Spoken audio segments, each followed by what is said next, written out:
মধ্যপ্রাচ্যে যুদ্ধের উত্তাপ যখন ক্রমশ বাড়ছে এবং ইরানকে ঘিরে আমেরিকা এবং ইসরায়েলের সামরিক সংঘাত আন্তর্জাতিক রাজনীতিকে নাড়িয়ে দিচ্ছে, ঠিক সেই সময় এক ভিন্ন খবর বিশ্ব অর্থনীতি এবং কূটনীতির কেন্দ্রে উঠে এসেছে।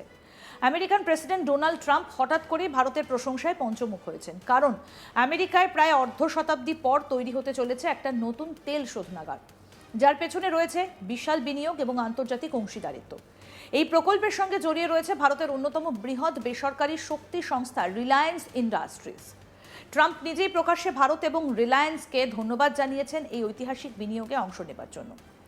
এই ঘোষণার পর আন্তর্জাতিক মহলে প্রশ্ন উঠছে, মধ্যপ্রাচ্যে যুদ্ধের মাঝেই কেন হঠাৎ এত বড় জ্বালানি প্রকল্প? এর পেছনে কি শুধু অর্থনীতি নাকি আরও বড় ভূ রাজনৈতিক হিসেব রয়েছে? American president Donald Trump social মিডিয়ায় ট্রুথ সোশ্যালে ঘোষণা করেন যে আমেরিকা 50 বছরের মধ্যে প্রথম নতুন তেল শোধনাগার তৈরি হতে চলেছে। এই শোধনাগারটি তৈরি হবে টেক্সাসের ব্রাউন্সভিল শহরে। এই প্রকল্পের সম্ভাব্য বিনিয়োগের পরিমাণ প্রায় $300 বিলিয়ন, অর্থাৎ 30,000 কোটি। ট্রাম্পের দাবি, এটা আমেরিকার ইতিহাসের সবথেকে বড় জ্বালানি বিনিয়োগগুলোর একটা। তিনি আরও বলেন, এই প্রকল্প শুধু জ্বালানি উৎপাদন বাড়াবে না, বরং হাজার হাজার নতুন কর্মসংস্থানের সুযোগ তৈরি করবে। ঘোষণার সময় ট্রাম্প বিশেষভাবে ধন্যবাদ জানান ভারতের বড় বেসরকারি শক্তি সংস্থা রিলায়েন্স ইন্ডাস্ট্রিজকে। তিনি ট্রুথ সোশ্যালে লেখেন, আমাদের ভারতীয় অংশীদারদের এবং তাদের বৃহত্তম বেসরকারি শক্তি সংস্থা রিলায়েন্সকে এই বিশাল বিনিয়োগের জন্য ধন্যবাদ। এই বক্তব্যে স্পষ্ট যে প্রকল্পে ভারতের কোনো না কোনোভাবে অংশগ্রহণ রয়েছে। যদিও পুরো চুক্তির কাঠামো তখনও পরিষ্কারভাবে সামনে আসেনি, তবুও এটা ভারত আমেরিকা অর্থনৈতিক সম্পর্কের নতুন অধ্যায় হিসেবে দেখা হচ্ছে।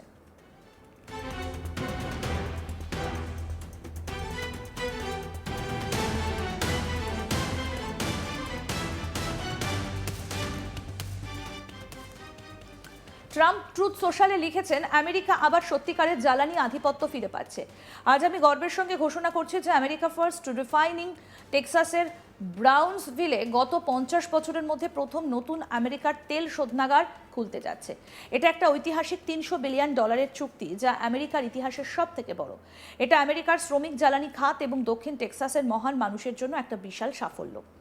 এই বিপুল বিনিয়োগের জন্য আমাদের ভারতের অংশীদারদের এবং তাদের বৃহত্তম বেসরকারি জ্বালানি সংস্থা রিলায়েন্সকে ধন্যবাদ। আমাদের আমেরিকা ফার্স্ট নীতি অনুমোদন প্রক্রিয়া সহজ করা এবং কর কমানোর কারণে বিলিয়ন বিলিয়ন ডলারের বিনিয়োগ আবার আমাদের দেশে ফিরে আসছে।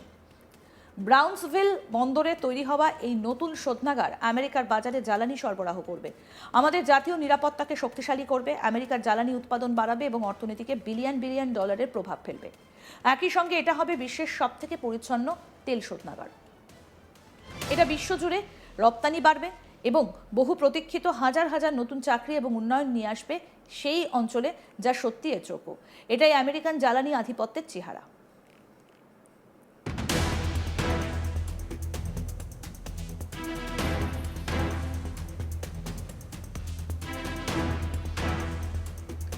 আমেরিকার শেষবার নতুন বড় তেল শোধনাগার তৈরি হয়েছিল প্রায় 5 দশক আগে। তারপর পরিবেশগত নিয়ম, বাজারের পরিবর্তন, বিনিয়োগের জটিলতার কারণে নতুন বড় রিফাইনারি প্রকল্প খুব কমই হয়েছে।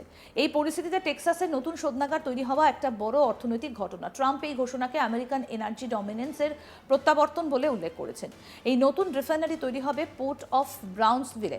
এটা আমেরিকার অন্যতম গুরুত্বপূর্ণ বন্দর এলাকা। এই বন্দর থেকে তেল এবং গ্যাস রপ্তানি করা খুব সুবিধাজনক। তাই বিশাল রিফাইনারি তৈরি হলে আমেরিকায় জ্বালানি রপ্তানি আরও বাড়তে পারে। ট্রাম্পের মতে এই প্রকল্প দক্ষিণ টেক্সাসে হাজার হাজার নতুন চাকরি তৈরি করবে।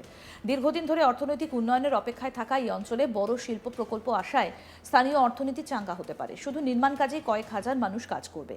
তারপর রিফাইনারি চালু হলে আরও অনেক স্থায়ী চাকরি হবে। প্রেসিডেন্ট ট্রাম্প দীর্ঘদিন ধরে আমেরিকা ফার্স্ট নীতির কথা বলে আসছেন। এই নীতির মূল লক্ষ্য হলো আমেরিকার শিল্প কর্মসংস্থান এবং জ্বালানি উৎপাদন বাড়ানো।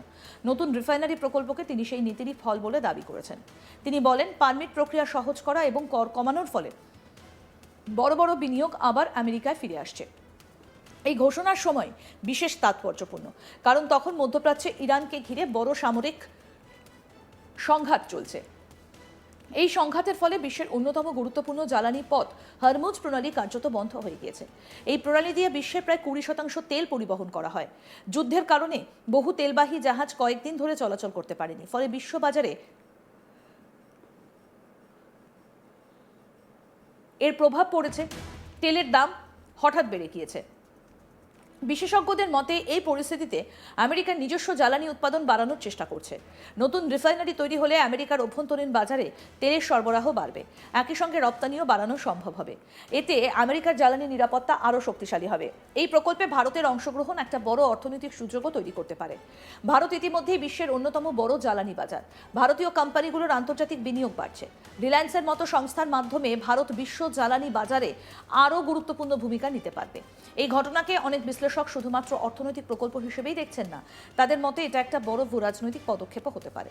কারণ মধ্যপ্রাচ্যের যুদ্ধ যদি দীর্ঘস্থায়ী হয় তাহলে বিশ্বজুড়ে জ্বালানি সরবরাহে বড় পরিবর্তন আসতে পারে। সেই পরিস্থিতির জন্যই আমেরিকা এখন থেকেই বিকল্প ব্যবস্থা তৈরি করছে। ইরান যুদ্ধের কারণে আন্তর্জাতিক বাজারে তেলের দাম ইতিমধ্যেই অস্থির হয়ে উঠেছে। যদি হরমুজ প্রণালী দীর্ঘ সময় বন্ধ থাকে তাহলে বিশ্ব অর্থনীতিতে বড় ধাক্কা লাগতে পারে। এই পরিস্থিতিতে নতুন রিফাইনারি প্রকল্প বিশ্ব জ্বালানি বাজারে গুরুত্বপূর্ণ ভূমিকা নিতে পারে। এই ঘোষণার মধ্যে রাজনৈতিক বার্তাও রয়েছে। ট্রাম্প বোঝাতে চাইছেন যে তার প্রশাসন অর্থনীতি এবং শিল্প উন্নয়নে বড় সিদ্ধান্ত নিতে সক্ষম। বিশেষ করে নির্বাচন বা রাজনৈতিক প্রতিদ্বন্দ্বিতার সময় এই ধরনের বড় প্রকল্প জনমনে প্রভাব ফেলতে পারে। যদি এই প্রকল্প পরিকল্পনা অনুযায়ী বাস্তবায়িত হয় তাহলে এটা শুধু আমেরিকার জন্য নয়, বিশ্ব জ্বালানি বাজারের জন্য একটা বড় ঘটনা হবে। ভারত আমেরিকা অর্থনৈতিক সহযোগিতাও নতুন উচ্চতায় পৌঁছতে পারে। মধ্যপ্রাচ্যে যুদ্ধ, বিশ্ববাজারে তেলের অস্থিরতা, আন্তর্জাতিক রাজনীতি টানাপোড়েন সবকিছুর মাঝে টেক্সাসে নতুন তেল শোধনাগারের ঘোষণা একটা বড় খবর হয়ে উঠেছে। আমেরিকান প্রেসিডেন্ট ডোনাল্ড ট্রাম্প ভারতের প্রশংসা করে বোঝাতে চেয়েছেন যে আন্তর্জাতিক সহযোগিতা ছাড়া বড় অর্থনৈতিক প্রকল্প সম্ভব নয়। ভারতের রিলায়েন্স ইন্ডাস্ট্রিজের মতো সংস্থার অংশগ্রহণ দেখিয়ে দিয়েছে যে বিশ্ব জ্বালানি বাজারে ভারতের ভূমিকা ক্রমশ বাড়ছে। এই প্রকল্প শেষ পর্যন্ত কতটা সফল হবে তা ভবিষ্যতে বলবে। তবে একটা বিষয় পরিষ্কার, মধ্যপ্রাচ্যের যুদ্ধের মধ্যেই বিশ্ব রাজনীতি এবং অর্থনীতির নতুন সমীকরণ তৈরি হচ্ছে, আর সেই সমীকরণে ভারত এখন গুরুত্বপূর্ণ অংশীদার হয়ে উঠছে।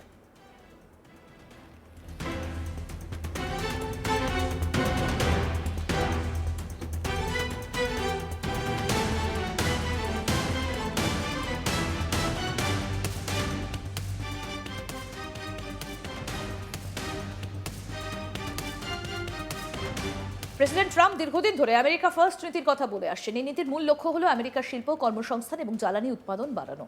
নতুন রিফাইনারি প্রকল্পকে তিনি সেই নীতিরই ফল বলে দাবি করছেন। তিনি বলছেন পারমিট প্রক্রিয়া সহজ করা, কর কমানোর ফলে বড় বড় বিনিয়োগ আবার আমেরিকায় ফিরে আসছে। এই ঘোষণার সময়টাই বিশেষ তাৎপর্যপূর্ণ, কারণ তখন মধ্যপ্রাচ্যে ইরানকে ঘিরে বড় সামরিক সংঘাত চলছে। এই সংঘাতের ফলে বিশ্বের অন্যতম গুরুত্বপূর্ণ জ্বালানি পথ হরমুজ প্রণালী কার্যত বন্ধ হয়ে গিয়েছে। এই প্রণালী দিয়ে বিশ্বের প্রায় 20% তেল পরিবহন হয়।